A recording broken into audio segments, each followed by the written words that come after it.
Hi, my name is Chloe. I'm in grade 7, and this is my speech on Gobi bears. The need to live in harmony with nature is urgent. The 2019 Global Assessment Report estimated that there are 1 million animal and plant species that are currently threatened with extinction.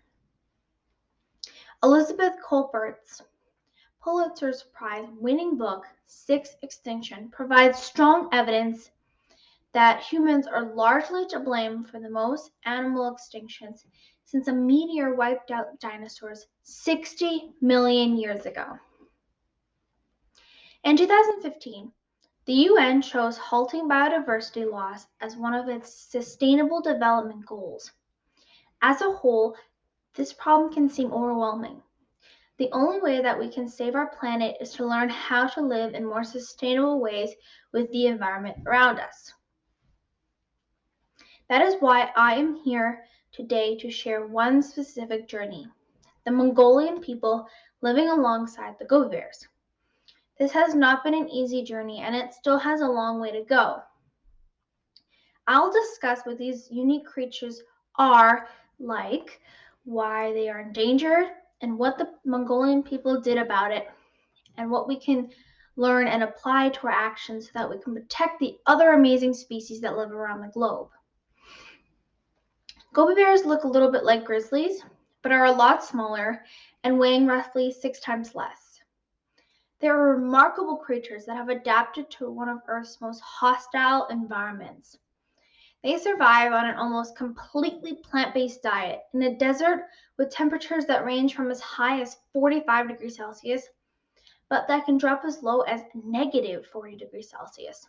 That is a range to about 85 degrees Celsius. Gobi bears can survive the harsh winter because they have a much thicker fur undercoat than grizzlies. If harmony is possible anywhere, it should be here. The Gobi Bear Desert is about the size of Ontario, but only with a population of 50,000 humans. So you would think that the bears and the people living there could manage to share the space with everyone and they would be happy, right? Well, unfortunately, this is definitely not the case. Since the 1900s, humans were breeding goats and camels, and then the animals started competing with the bears for the limited amount of food. Herders would sometimes shoot the bears they mistakenly thought would eat their animals. Luckily, the government acted quick to ban hunting in 1953, but the number of bears just kept dropping, so the government gave them a protected square of 46,000 square kilometers. The government was determined to do something about the declining number of Gobi bears, but still struggled to find a way to do enough to help. In 1990, they started placing feeding stations for the bears near oases. And in 2005, they formed a team of international experts and local scientists to try and understand what was going on.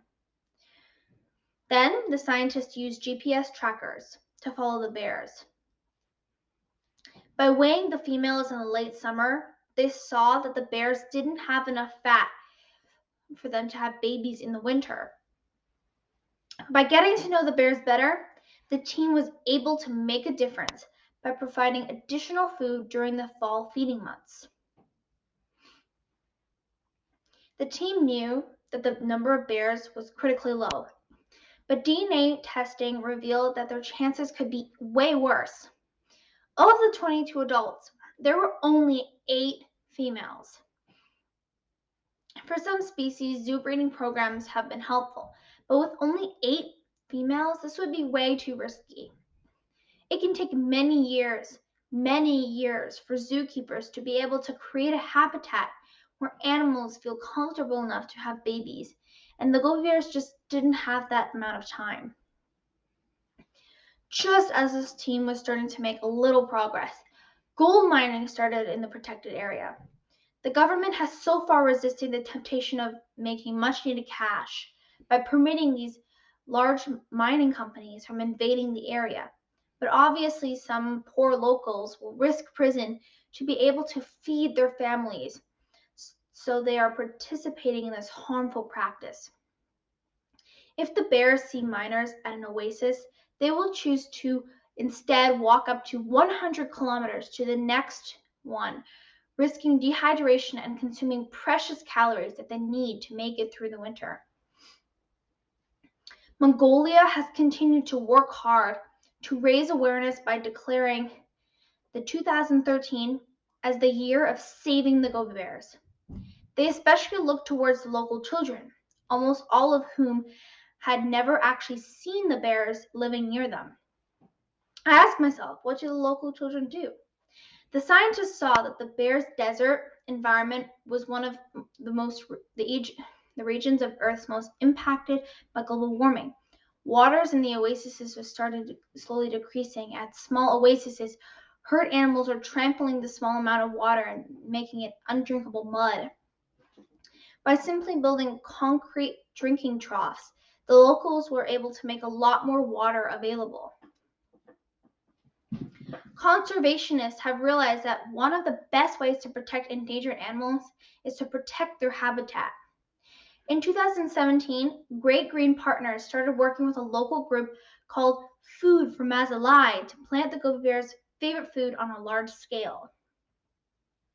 It would definitely be nice to end on a happy note, but even with all of this determined effort, Gobi bear numbers have barely increased. Over the past 100 years, we have seen selfish and short-sighted human actions such as hunting and mining, but being balanced by such a concerted human reaction such as banning hunting and creating protected zones. Without this help, there may not have been any bears at all. In 2022, this journey towards harmony still requires persistent intervention by caring Mongolians and scientists to help the bears reach the numbers they will need to look after themselves.